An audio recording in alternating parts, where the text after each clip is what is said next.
Now, we're going to go over how to accept a task when it's been assigned to you. For my cluster techs, in order to see additional assigned tasks, you will have to refresh your app and then go to the bottom of the page. For my area techs, you will just need to refresh the app. You refresh the app by touching near the top of the screen and pulling towards the center of the screen, releasing when you see a pinwheel. At that point, you then scroll down. And as we can see, there are 2 additional tasks which have been assigned to us. Let's go ahead and select Duo Malfunctioning. Now, it immediately opens up the Details tab. The Details tab contains useful information. Be sure to avail yourself to that info. In addition, under Activity Stream, you can see any comments that might have been left by the dispatch. Now, there are 2 buttons at the bottom, Start Travel and Start Work. Start Travel means that I have seen this, I acknowledge it, and I am on the way to the problem. So, you select Start Travel. Once you arrive at the location, you select Start Work. If you are able to fully resolve the task we have given you, that is to say, we send you to fix something and you manage to get it running again, you will select Close Complete at the bottom.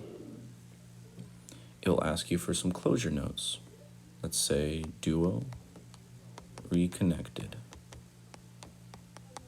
A brief description of what you did is all we need. Now, we could close the task, and that means that this problem is solved.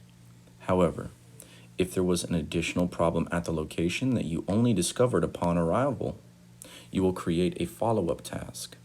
Let's say I went to the location, I saw that the Duo was in fact malfunctioning, but on the other line, there was also a Duo that was unable to connect the power. I would create a follow-up task for that. In the closure notes, I would include the additional details. When we close out the task, an additional task will be placed in the dispatch queue. That means the people sending you these tasks will see that a follow-up task was created from your first one. They can see the comment you left, and they will reassign it to you after a short, 5-minute wait. When you see it come through and it ends up in your work order task queue again, you can just go ahead, hit Start Work, and then close that one out. Now, as you can see, the original task is no longer in our queue because we completed it. Now, we see that there's a second task, Accessible Booth Damaged. When we click on it, we select Start Travel because we're now moving to the location. We arrive at the location, check the details. AJ at location reports that the accessible booth has a damaged leg. Dispatch suspects misuse. Okay, that's useful info. So we select Start Work and we go inside and we take a look. Now, during the course of this little troubleshooting thing, we discovered that in fact the booth leg is damaged. Now, we don't have the tools or the parts in order to replace a damaged leg. So this means we cannot complete the task. The task is still open. The problem has not been solved. So instead, located at the very top right is an icon with 3 dots. Select those 3 dots, and you will be given some options. The main one that I want you to be aware of is Close Incomplete. Close Incomplete means that I am unable to fix this problem. Remember to training. If you can't fix it within 30 minutes, you're not going to. You need to just cut your losses and continue checking in on your additional locations.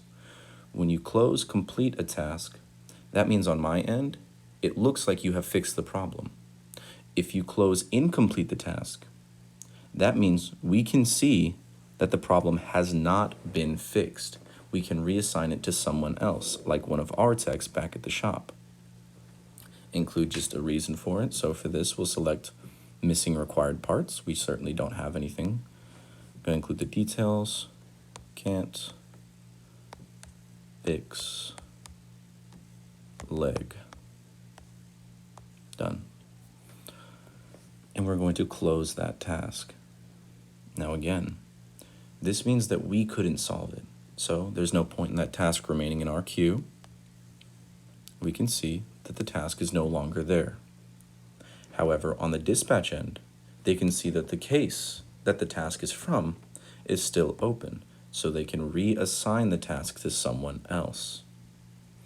Once we have completed whatever tasks we've been assigned, then we return to our rounds. So I go back to my round, activity stream. I go to my next location, take my photo,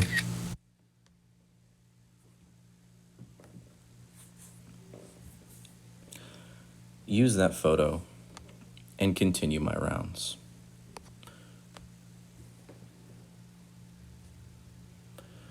Just so everybody is aware, we do not record serial numbers with the iPads. That means you may not take a photo of the serial numbers. You may not record the serial numbers inside of the activity stream. You must record serial numbers for bad and good equipment on your troubleshooting and observation log. That's the paper sheets that you have. Please be aware, you may not take a photo of the inside of a polling place. If you are taking a photo of the outside, please make sure you are not aiming your camera into an open doorway or window.